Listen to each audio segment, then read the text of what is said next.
Good morning, students. I hope you all are good and healthy. Welcome back to the daily current affair oriented classes by सिद्धि परीक्षा. कैसे हैं सब? I hope आप सब अच्छे हैं, अच्छे से तैयारी चल रही है, अच्छे से प्रिपरेशन चल रही है आपकी CUCT एग्जामिनेशन की. एग्ज़ाम है, निकल जाएगा, टेंशन नहीं लेनी. डेली वीडियोस देखनी है, साथ के साथ में अपना GS जो है वो भी रिवाइज करते रहना है. ठीक है, हो जाएगा, एग्ज़ाम ही है. ओके. सो कल मैंने आपको एक क्वेश्चन दिया था लास्ट में सोल्व करने के लिए. क्लास को वहीं से स्टार्ट करेंगे, ठीक है. बट उससे पहले एक इंपॉर्टेंट अनाउंसमेंट है.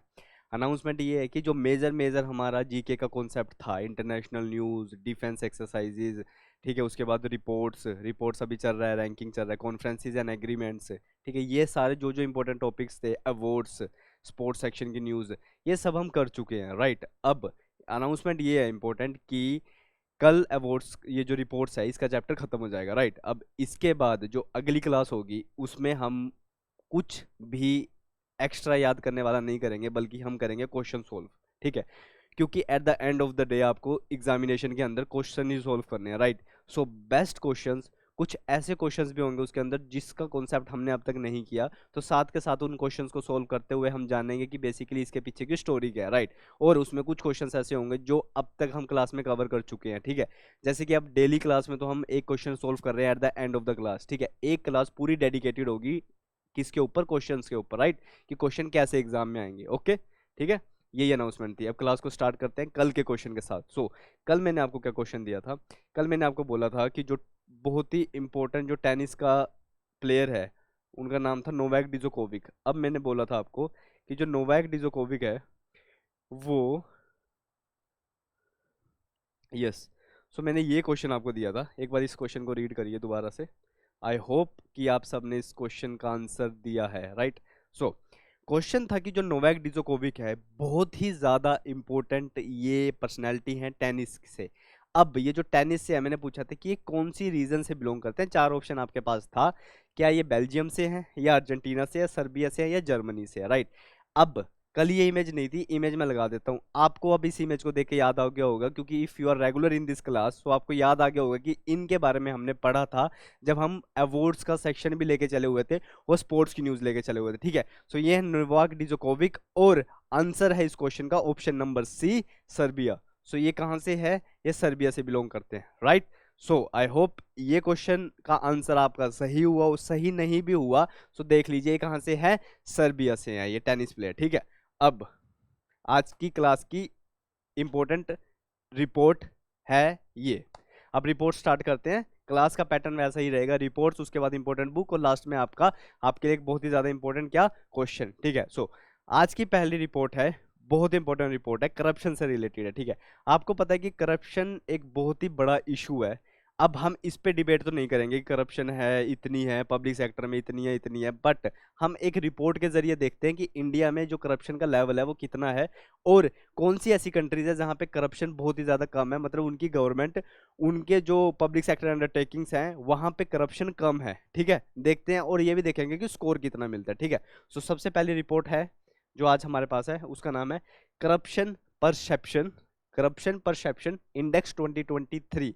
रिपोर्ट का नाम क्या है? करप्शन परसेप्शन 2023 है रिपोर्ट का नाम, ठीक है. ये है रिपोर्ट. किसने निकाली है? रिपोर्ट निकालने वाली जो ऑर्गेनाइजेशन है वो है बाय ट्रांसपेरेंसी इंटरनेशनल. ट्रांसपेरेंसी का मतलब क्या है? आप इस रिपोर्ट से याद कर सकते हो कि अगर कोई रिपोर्ट को डिस्क्लोज कर रहा है तो उस ऑर्गेनाइजेशन का नाम है ट्रांसपेरेंसी. ट्रांसपेरेंसी का मतलब होता है कि कुछ भी छुपा हुआ नहीं है. एक ऐसी ट्रांसपेरेंसी का मतलब होता है कि सब कुछ खुला है सबके सामने, ठीक है. तो इस ऑर्गेनाइजेशन का नाम क्या है? बाय ट्रांसपेरेंसी इंटरनेशनल, ठीक है. अब हम पढ़ते हैं कि रिपोर्ट है क्या. रिपोर्ट होती है करप्शन के रिलेटेड. ये एक अच्छा सा कार्टून वाली इमेज लगाई हुई है जिससे आप याद रख सकते हो कि बेसिकली करप्शन, देखो, लोगों को पैसों ने अंधा कर दिया है, ठीक है. जो भी पैसा बिना हार्ड वर्क किए आ रहा है, ठीक है, एक सिग्नेचर के बेसिस पे, इफ यू आर एक्सपेक्ट कर रहे हो कि आपको सामने वाला पैसे देगा, छोटे छोटे से बड़ी की शुरुआत होती है, ठीक है. ये जो अनवांटेड पैसा है, जो करप्शन का पैसा है, ये आपको अंधा कर देता है, ठीक है. अब इस रिपोर्ट पे मार्क्स दिए जाते हैं 0 से लेके 100 तक. मतलब अगर किसी कंट्री को 0 मार्क्स मिले हैं, इसका मतलब कि उस कंट्री में सबसे ज्यादा करप्शन है. और अगर किसी कंट्री को 100 मार्क्स मिले हैं, मतलब 100 के स्केल पे जैसे जैसे वो आगे बढ़ता रहेगा उतना ही वहां पे क्लीन इन्वायरमेंट होता रहेगा, ठीक है. ऐसे यहाँ पे मैंने लिखा हुआ है कि रिपोर्ट क्या जज करती है, रिपोर्ट जज करती है प्रोग्रेस कितनी हुई है टैकलिंग करने के लिए पब्लिक सेक्टर अंडरटेकिंग में क्या, करप्शन को। ठीक है, स्कोर कैसे दिया जाता है, स्कोर दिया जाता है 0 का मतलब होता है हाईली करप्टेड है वो कंट्री, और अगर वो जितनी ज्यादा 100 के पास जाएगी मतलब कि उस वहां पे करप्शन नहीं है, वो क्या है, ठीक है। ठीक है, अब ठीक है भैया, हम रिपोर्ट्स के बारे में जान चुके हैं। नेक्स्ट नेक्स्ट हमारे पास आता है रैंकिंग के बारे में। अब बेसिकली रैंकिंग को जानने से पहले देख लेते हैं करप्शन। आपके लिए ना डेज इंपॉर्टेंट भी बहुत ज्यादा इंपॉर्टेंट है, एक डेडिकेटेड क्लास आएगी आपके लिए डेज के रिलेटेड कि जनवरी के कौन से इंपॉर्टेंट डेज है जो एग्जाम में आ सकते हैं। ऐसे ही अगर ये करप्शन पे रिपोर्ट आई है तो एक बार देख लेते हैं कि जो करप्शन से no to corruption, corruption day कब मनाया जाता है, करप्शन डे मनाया जाता है बेसिकली 9th ऑफ दिसंबर में। ठीक है, if this is not visible let me write here, 9th of December में हर साल 9 दिसंबर को ऑब्जर्व किया जाता है as a anti corruption day, कि करप्शन नहीं करनी, एंटी करप्शन डे। ठीक है, कौन सा, 9th ऑफ दिसंबर। अब रिपोर्ट पे वापस आते हैं। रिपोर्ट में जो पहली रैंकिंग सिक्योर करने वाली कंट्री है उसका नाम है डेनमार्क। पहली कंट्री कौन सी है, डेनमार्क। डेनमार्क ने 100 में से 90 मार्क्स सिक्योर करे हैं, कितनी बड़ी बात है अपने आप में। ठीक है, मतलब हर 100% तो क्लीन कोई भी कंट्री नहीं है। ठीक है, कुछ पैरामीटर्स पे जज किया गया। डेनमार्क को रैंक 1 दी गई। डेनमार्क का स्कोर कितना है, 90। एग्जैक्ट स्कोर आपको याद नहीं रखना, पर ये याद रखना कि डेनमार्क ने टॉप किया है, मतलब कि डेनमार्क में अच्छा वो है। और ये डेनमार्क ने अभी नहीं किया, पिछले 6 सालों से 6 कॉन्जिक्यूटिव टाइम डेनमार्क ही पहले रैंक पे है। सो ये डेनमार्क के लिए अच्छी बात है। सो पहली रैंक डेनमार्क की, दूसरी फिनलैंड, और तीसरी रैंक है किसकी, न्यूजीलैंड की। राइट, ठीक है, अब हमने टॉप 3 रैंकिंग देख ली है। अब लेट अस सी कि इंडिया की रैंकिंग कितनी है। ठीक है, अब इंडिया की रैंकिंग आई है 93। अब 93 पोजीशन पे सिर्फ मतलब 93 पोजीशन के 93 मार्क्स नहीं, 93 रैंक, मतलब इस पूरे इंडेक्स में 180 कंट्रीज को रैंकिंग दी जाती है। 180 कंट्री होंगी, उनको रैंकिंग दी जाएगी। लास्ट रैंकिंग वाली कंट्री है सोमालिया। सोमालिया में सबसे ज्यादा करप्शन है, सबसे ज्यादा करप्शन लेने वाली कंट्री कौन सी है, सोमालिया। सोमालिया की पोजीशन 180 है, डेनमार्क की पोजीशन 1 है, और इंडिया की जो रैंकिंग है वो 93 है। इंडिया के साथ साथ कजाकिस्तान, इंडिया के साथ साथ लेस्थो, इंडिया के साथ साथ मालदीव्स, इन चारों कंट्रीज की रैंकिंग जो है वो कौन सी है, रैंकिंग 93। इंडिया की रैंकिंग क्या है, 93, आपको ये याद रखना है। ठीक है, सो करप्शन इंडेक्स आया, इंडिया की रैंकिंग 93 है, डेनमार्क रैंक 1 पे है।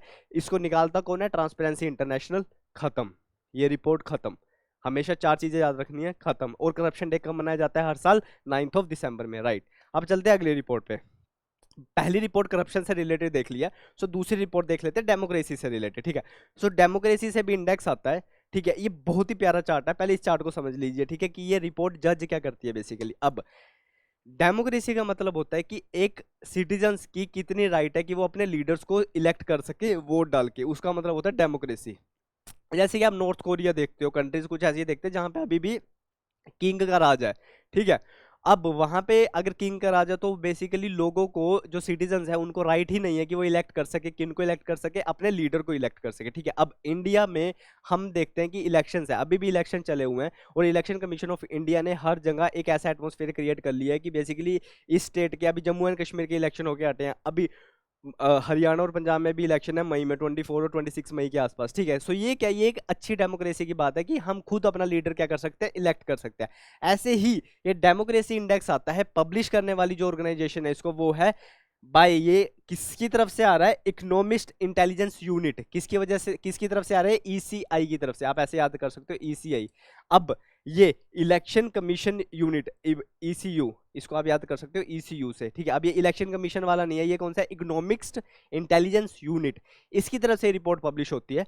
और रिपोर्ट पब्लिश करने के बाद इन्होंने ये चार्ट पब्लिश किया था, चार्ट पब्लिश किया था, पूरा वर्ल्ड मैप है, आपको पता है यहाँ पे इंडिया है, ये इंडिया। राइट, अब इन्होंने देखा, लिखा था कि जो सबसे ज्यादा रेड मार्क में आ रहा है, मतलब कि वो ऑथोरिटेरियन रिजीम्स है। ऑथोरिटेरियन रिजीम्स मतलब कि वहां के सिटीजन्स को राइट नहीं है कि वो इलेक्ट कर सके अपना लीडर। ठीक है, अब वहां पे ना, मतलब वहां पे सिर्फ नाम की डेमोक्रेसी है, डेमोक्रेसी है ही नहीं। इलेक्शंस होते हैं वो भी नाम मात्र के होते हैं, उनको पता होता है कि कौन जीत रहा है, कौन नहीं जीता। जैसे कि रेड लिस्ट में देखो कौन कौन लाई कर रहा है, रेड लिस्ट में कहीं ना कहीं यहाँ पे ये देखो, हमारे जो एशिया कॉन्टिनेंट है वहां पे देखो, रशिया, रशिया भी मोर और लेस यहाँ पे राइट में ही है। चाइना आप देख सकते हो, चाइना भी किस में है, राइट में ही है, रेड में ही है, ठीक है। अब ये देख सकते हो कि यहाँ पे डेमोक्रेसी बेसिकली पुअर है बहुत ही ज्यादा।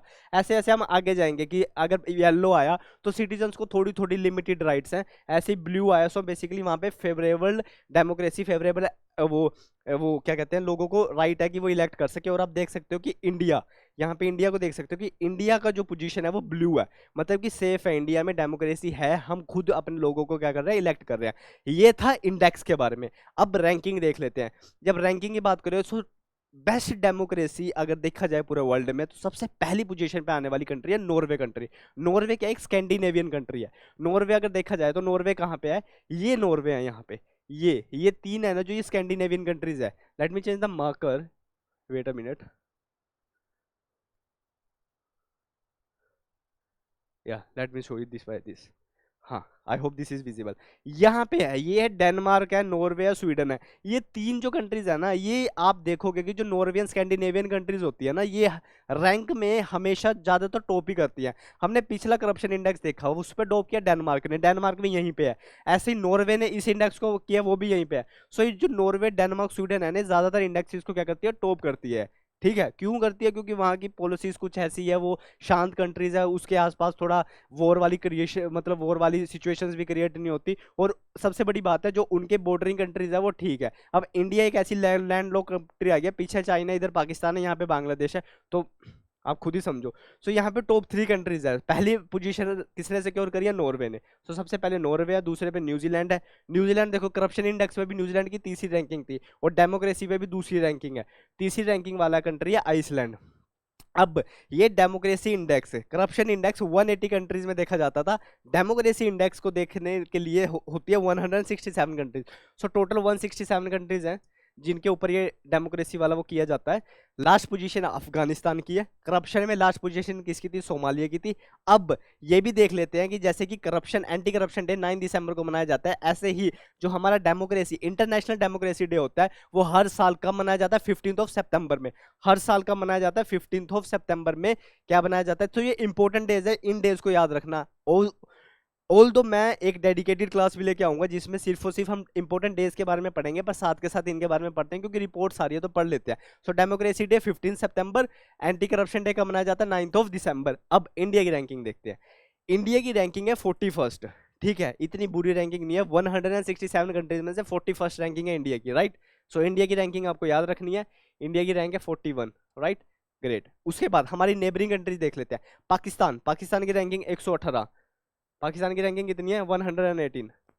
डेमोक्रेसी है ही नहीं मतलब की। China 148, 167 total countries are there, 167 में से क्या है, 148 है। आपने देखा था वर्ल्ड मैप पे भी, वर्ल्ड मैप पे भी आपने देखा था कि जो चाइना है वो पूरा रेड है, सो इसलिए चाइना की रैंकिंग भी बड़ी बुरी है। कितनी है, चाइना की रैंकिंग है 148। ऐसे ही जो हमारी नेबरिंग कंट्री म्यांमार है उसकी रैंकिंग कितनी है, 167, सेकंड लास्ट। लास्ट में अफगानिस्तान है, सेकंड लास्ट कौन सी है, म्यांमार, राइट। सो इसके साथ ये डेमोक्रेसी इंडेक्स रिपोर्ट आपकी होती है खत्म, ग्रेट। उसके बाद हम चलते हैं थर्ड इंपॉर्टेंट रिपोर्ट के ऊपर। अब करप्शन के बारे में देख ले, डेमोक्रेसी के बारे में देख ले, एजुकेशन के बारे में देख लेते हैं। आज थोड़ा सोशल रिपोर्ट्स लेके चल रहे हैं, जो कि सोशल इश्यूज भी हैं हमारे आसपास हम देख रहे हैं, सो उनको लेके आज चल रहे हैं हम रिपोर्ट्स में, क्योंकि ये भी रिपोर्ट्स बहुत ही ज्यादा इंपॉर्टेंट है। सो करप्शन हम देख चुके हैं, डेमोक्रेसी देख चुके हैं, दिस इज देखते हैं एजुकेशन, हायर एजुकेशन। ठीक है, क्योंकि हायर एजुकेशन की वजह से इंडिया बहुत ही ज्यादा इंडेक्सेस में थोड़ा पीछे रहा है उनकी रैंकिंग, क्योंकि हायर एजुकेशन की इंडिया में थोड़ा ना थोड़ा प्रो इश्यूज हैं। ठीक है, सो रिपोर्ट का नाम क्या है, all India survey of higher education report. Higher education का ऑल इंडिया लेवल पे एक सर्वे किया गया और ये सर्वे करके एक रिपोर्ट निकाली गई। रिपोर्ट किसने निकाली है, जाहिर सी बात है, अगर सर्वे हायर एजुकेशन पे किया गया तो रिपोर्ट भी कौन निकालेगा, हायर एजुकेशन डिपार्टमेंट रिपोर्ट को निकालेगा, ग्रेट। हायर एजुकेशन डिपार्टमेंट क्या करेगा, रिपोर्ट को निकालेगा, पब्लिश करेगा। अब रिपोर्ट के बारे में है क्या, हायर एजुकेशन में जब हमने सर्वे किया पूरे इंडिया में, सो हमें पता क्या लगा बेसिकली, ठीक है, हमें पता लगा रिपोर्ट का ज्यादातर जो मेजोरिटी ऑफ पार्ट है ना, उसमें हमने ये सर्च किया, हमने सर्वे में ये फाइंड किया कि इंडिया के अंदर फॉरेन स्टूडेंट्स भी बहुत आ रहे हैं स्टडी करने के लिए। इंडिया में फॉरेन स्टूडेंट बहुत आ रहे हैं स्टडी करने के लिए, और सर्वे में ये फाइंड हुआ कि जो फॉरेन कंट्रीज हैं उसमें से नेपाल पहली ऐसी पोजीशन पे है कि नेपाल में से बहुत ज़्यादा स्टूडेंट माइग्रेट करके इंडिया आ रहे हैं स्टडी करने के लिए। ये इस रिपोर्ट ने बताया है, जो कि आपको याद रखना है।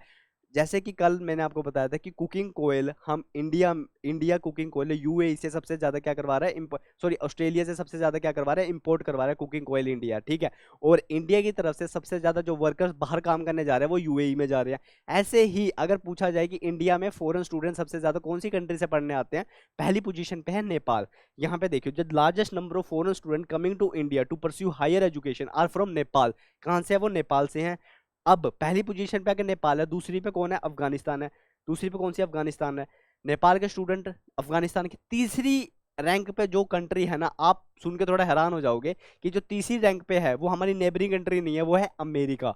आप देख सकते हो, हम कहते हैं ना कि हमें यहाँ से माइग्रेट करके अमेरिका जाना पढ़ने के लिए, बट अमेरिका के स्टूडेंट यहाँ पे इंडिया में देखे गए हैं स्टडी करते हुए। सो पहली रैंकिंग पे नेपाल, दूसरी पे क्या है अफगानिस्तान, तीसरी पे क्या है अमेरिका, ठीक है। सो ये रिपोर्ट है। इस रिपोर्ट ने देखा कि basically total 4.33 crore students enrol हुए हैं हायर एजुकेशन में। सो एक ह्यूज मार्जिन है, पर इतना भी ह्यूज नहीं है अगर हम पॉपुलेशन को रिगार्ड में देखें।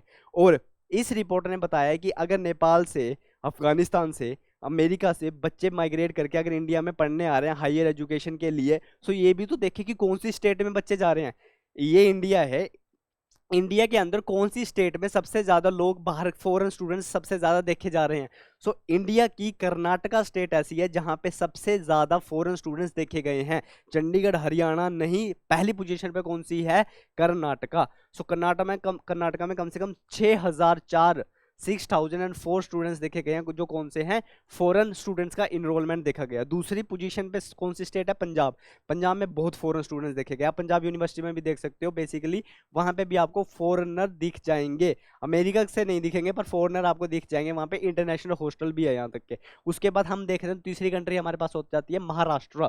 तीसरी पोजीशन पे है महाराष्ट्र, चौथी पे है यूपी। सो ये चार ऐसी बहुत इंपॉर्टेंट स्टेट्स है जहां पे फॉरेन इनरोलमेंट की जा रही है।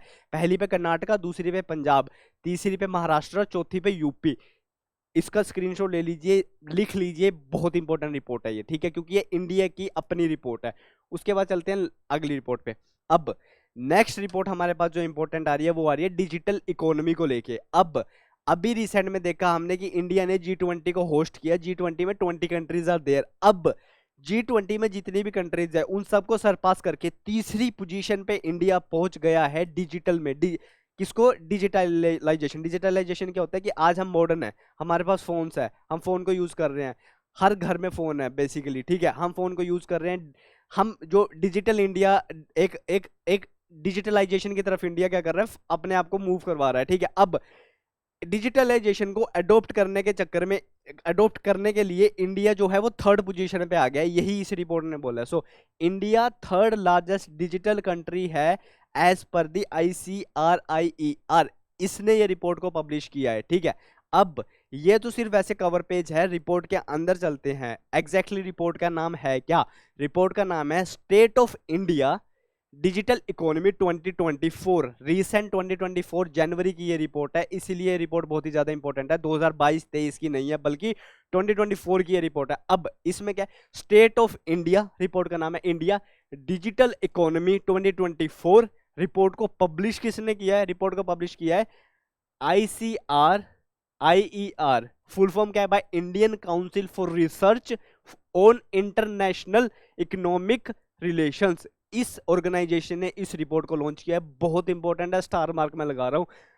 अब तक हमने जितनी भी रिपोर्ट देखी है ऑर्गेनाइजेशन बहुत ही छोटी छोटी आई है, Swiss IQ air, by Transparency International, ठीक है, बाय इकोनॉमिक इंटेलिजेंस यूनिट, छोटी छोटी आई है। अब इस रिपोर्ट को पब्लिश करने वाली ऑर्गेनाइजेशन है वो थोड़ा बड़ा नाम है, आपको ये नाम याद रखना पड़ेगा। दोबारा से रिपीट कर देते हैं नाम को, by Indian council for research. अब कोई भी रिपोर्ट आ रही है तो वो रिसर्च करेंगे, रिसर्च से आप याद रख सकते हो कि हाँ वो रिसर्च कर रहे हैं। Research on international economic relations, ये है रिपोर्ट को पब्लिश करने वाली एक इसके पीछे की ऑर्गेनाइजेशन। अब इस रिपोर्ट ने बताया है कि जो पहले रैंक पे है वो है ऑब्वियसली अमेरिका, डिजिटल इकोनॉमी के बेसिस पे। अमेरिका दूसरी पोजीशन पे है चाइना, और तीसरी पोजीशन पे है इंडिया।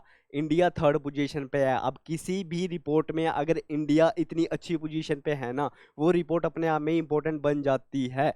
ठीक है, ये पॉइंट मैंने यहाँ पे मेंशन किया था, मैंने बताया था G20 कंट्रीज को लेके। सो ग्लोबल रैंकिंग अगर देखा जाए, सो इंडिया एक थर्ड, एक ऐसी लार्जेस्ट डिजिटलाइजेशन को अडॉप्ट करने वाली कंट्री बन गई है। कौन सी? G20 कंट्रीज में से। ठीक है, सो अमेरिका भी G20 में है, इंडिया भी G20 में है। ठीक है, इंडिया भी G20 में, इंडिया क्या बन गई है? थर्ड लार्जेस्ट डिजिटल इकोनॉमी बन गई है। ये चीज आपको याद रखनी है। डिजिटलाइज्ड कंट्री रिपोर्ट किसने पब्लिश करी थी? नाम याद रखना। ठीक है, उसके बाद हम लास्ट रिपोर्ट पे चलते हैं। आज की लास्ट रिपोर्ट है किसको लेके? लॉजिस्टिक्स को लेके। ये रिपोर्ट इंपॉर्टेंट इसलिए है क्योंकि रिपोर्ट को पब्लिश करने वाला है वर्ल्ड बैंक। वर्ल्ड बैंक बहुत बड़ी ऑर्गेनाइजेशन है जिसकी 5 ब्रांचेस होती है। वो 5 ब्रांचेस कौन सी होती है? वर्ल्ड बैंक का हेडक्वार्टर कहाँ है? वो हम करेंगे किसी सेपरेट क्लास में। ठीक है, क्योंकि वो करंट का टॉपिक नहीं है, वो एक इंटरनेशनल बॉडीज का टॉपिक है। ठीक है, उसको हम करेंगे, इन डिटेल करेंगे कि 5 कौन से, वो नहीं है। साथ के साथ शॉर्ट्स भी आप देखते रहिए, क्योंकि शॉर्ट्स में हमने World Health Organization, World Bank, इन सब के बारे में शॉर्ट्स बनाए हुए हैं 40 से 50 सेकंड्स के, जो आप देख के आपका क्या कर, देखो शॉर्ट्स आप देखते हो, इंस्टाग्राम पे चेक करते हो, यूट्यूब पे चेक करते हो। अब वो शॉर्ट्स अगर इन्फॉर्मेटिव हो, आपके एग्जाम में काम आ जाए, तो क्या ही चाहिए? कॉफी बोर्ड को लेके ये लेके डेली शॉर्ट्स अपलोड हो रहे हैं सिद्धि परीक्षा चैनल पे, आप देख सकते हो। ठीक है, उसी के साथ ये लास्ट रिपोर्ट को करते हैं कि जो इंडिया है, इंडिया ने क्या किया है? 38th पोजीशन अपनी सिक्योर करी है। 38th पोजीशन सिक्योर करी है। किस में सिक्योर करी है? वर्ल्ड बैंक की एक लॉजिस्टिक परफॉर्मेंस इंडेक्स आता है। लॉजिस्टिक देखना, लॉजिस्टिक का मतलब क्या होता है? लॉजिस्टिक्स का मतलब होता है कि अगर आपने एक सामान यहाँ से कहीं पहुँचाना है, सो उसको ट्रांसपोर्ट करने के लिए आपके पास कौन कौन से मोड ऑफ ट्रांसपोर्टेशन हैं, ताकि आप अपनी उस ट्रांसपोर्टेशन को इजी बना सकें। ठीक है, रेलवे एक लैंड वाला ट्रांसपोर्ट मोड है, ऐसे ही शिप एक सी रूट वाला ट्रांसपोर्ट है, एयर रूट वाला ट्रांसपोर्ट है। ठीक है, सो ये पूरी देख के एक स्टेट से दूसरी स्टेट में कैसे सामान जा रहा है, एक कंट्री से दूसरी कंट्री में कैसे सामान जा रहा है, वर्ल्ड बैंक ने ये रिपोर्ट निकाली है। रिपोर्ट का नाम है logistic performance index report 2023। Connect कर रहे हैं टू द कंपटीशन। कनेक्ट क्यों करना है? क्योंकि लॉजिस्टिक का मतलब ही कनेक्ट करना होता है, एक जगह से दूसरी जगह क्या करना, सामान को पहुंचाना। ठीक है, वर्ल्ड बैंक की ये रिपोर्ट है, बहुत ही ज्यादा इंपॉर्टेंट रिपोर्ट है। और वर्ल्ड बैंक के अकॉर्डिंग क्या हुआ है? इंडिया ने जो रैंक करी है वो 38 करी है आउट ऑफ 139। कितनी बड़ी बात है? 139 टोटल कंट्रीज है जिनके ऊपर ये रिपोर्ट बनी है, और इन 139 कंट्रीज में से इंडिया की रैंक 38 है। सो इंडिया की कितनी अच्छी रैंक है? 38 रैंक है। ठीक है, इंडिया आगे जाके फर्स्ट रैंक पे भी आ जाएगा, but right now India 38 rank पे है। सो ये अच्छी बात है। और इंडिया की रैंक इंप्रूव हुई है। इंप्रूव कैसे हुई है? कि इंडिया ने अपने लॉजिस्टिक्स पे काम किया। इंडिया की रैंक पहले कितनी थी? इंडिया की रैंक 44 से 38 पे आई है। 44 से इंडिया की रैंक 2018 में अगर देखा जाए, 18 में देखा जाए तो 44 थी। उसके बाद देखा जाए तो 54 थी 2014 में। 2014 में 54 थी इंडिया की रैंक। उसके बाद 18 में, 14 के बाद 18 आया। 18 में कितनी रैंक थी? 44 थी ना, आई थिंक, या 44 थी। और अभी 2023 में इंडिया की रैंक कितनी है? 38 है। सो इंडिया, मैंने बोला था आपको कि रिपोर्ट्स को पब्लिश इसीलिए किया जाता है ताकि कोई भी कंट्री देखे कि हम किस रैंक पे खड़े हैं, और फिर वो वहां से अपना काम कर सके। सो इंडिया ने अपने लॉजिस्टिक्स पे काम किया, और इंडिया ने अपने आप को इम्प्रूव करा और इम्प्रूव करवाया। ठीक है, सो आज की ये 4 से 5 बेस्ट इंपॉर्टेंट रिपोर्ट्स थी। कल रिपोर्ट का चैप्टर हम खत्म कर देंगे, उसके बाद हम क्वेश्चंस लेंगे। यही मैंने अनाउंसमेंट आपको की थी। अब इंपॉर्टेंट बुक देख लेते हैं। सो ये बुक इसलिए इंपॉर्टेंट है क्योंकि इस बुक को रिलीज किया है किसने? वाइस प्रेसिडेंट ऑफ इंडिया ने, और उनका नाम क्या है? जगदीप धनखड़। सो जगदीप धनखड़ जी, जो कि वाइस प्रेसिडेंट ऑफ इंडिया है, उन्होंने इस बुक को क्या किया है? रिलीज किया है। बुक है फर्टिलाइजर्स को लेके। ठीक है, बुक का नाम क्या है? बुक का नाम है fertilising with future. Fertilising with future book का नाम ये है। बुक किन्होंने लिखी है? बुक लिखी है मनुसुख मंधाविया, जो कि एम स्क्वेयर से आप याद रख सकते हो। आप लिख सकते हो कि फर्टिलाइजर का F इजिकल्स टू एम स्क्वेयर, ऐसे याद कर सकते हो कि जो फर्टिलाइजर विद फ्यूचर की बुक है वो किसने लिखी है? एम स्क्वेयर, मतलब कि मनसुख मंदाविया जी ने बुक लिखी है ये। ठीक है, अब इस बुक का जो नाम इंग्लिश में है वो है फर्टिलाइजिंग द फ्यूचर। अब इस बुक का हिंदी में क्या नाम है? हिंदी में अगर इस बुक का नाम देखें तो हिंदी में इस बुक का नाम है उर्वरक आत्मनिर्भरता की रात। आत्मनिर्भरता मतलब कि सेल्फ इंडिपेंडेंट होना, आत्मनिर्भरता की रात, आप ऐसे याद रख सकते हो, आत्मनिर्भरता की रात। ग्रेट, ये बुक है, स्क्रीनशॉट ले लो, इंपॉर्टेंट बुक है। तीसरा लेक्चर आज हो चुका है, इंपॉर्टेंट है, एक एक बुक हम लेके चल रहे हैं। आई होप ये बुक्स आप याद रख रहे हो, एक दिन में एक बुक का नाम याद रखना इज इजी। ओके, यहाँ तक कि पूरा बल्क फेंक दिया, यहाँ तक कि हमने बुक्स के ऊपर सेपरेट लेक्चर लगा चुके हैं, स्टार्टिंग में हमने बुक से ही स्टार्ट किया था, ठीक है। और आज की क्लास का जो क्वेश्चन है आपके लिए वो ये क्वेश्चन है कि एक हिंट देके मैं क्वेश्चन को बताऊंगा आपको ताकि आप आसानी से सोल्व कर सको। इंडिया का जो हाईएस्ट सिविलियन अवार्ड है वो है भारत रत्न। भारत रत्न 2000, हालांकि ये मेरे को कल बताना चाहिए बट मैं आज ही बता रहा हूँ कि भारत रत्न 2013 में भारत रत्न ने बोला था कि भारत रत्न पहले स्पोर्ट्स वाले पर्सनालिटीज को नहीं मिलता था, पर 2013 में स्पोर्ट्स वाली पर्सनालिटीज को भारत रत्न मिलने लग गया, ठीक है। अब जब स्पोर्ट्स की पर्सनालिटी को भारत रत्न मिलने लग गया 2013 में, तो 2014 के अंदर एक साल बाद ही एक स्पोर्ट पर्सनालिटी ऐसी है जिनको भारत रत्न मिला गया, और वो जो स्पोर्ट्स पर्सनालिटी है वो इन चार में से एक है। सो भारत रत्न को जीतने वाले कौन से ऐसे स्पोर्ट्स पर्सन हैं जिनके पास भारत रत्न मिला था सबसे पहले? ऑप्शन हमारे पास है सचिन तेंदुलकर जी, विराट कोहली, कपिल देव या फिर ध्यानचंद। ध्यानचंद हॉकी के प्लेयर थे, बहुत ही ज्यादा फेमस, ठीक है। इन चारों में से एक आंसर है जो कि आपको बताना है कमेंट बॉक्स में। कल क्लास को स्टार्ट होने से पहले ही मैं आपको क्या करूंगा, इस क्वेश्चन का आंसर बताऊंगा, ठीक है। सो आई होप आज की क्लास इंफॉर्मेटिव रही है, बहुत ही इंटरेस्टिंग क्लास थी, ठीक है। आप ऐसे ही पढ़ते रहिए, सीयूसीटी एग्जामिनेशन है, निकल जाएगा, मैं ये रिपीट करता रहता हूँ, ठीक है। क्यों? क्योंकि एग्जाम है, मेहनत कर रहे हो तो निकल जाएगा, ठीक है। So stay safe, stay healthy and thank you.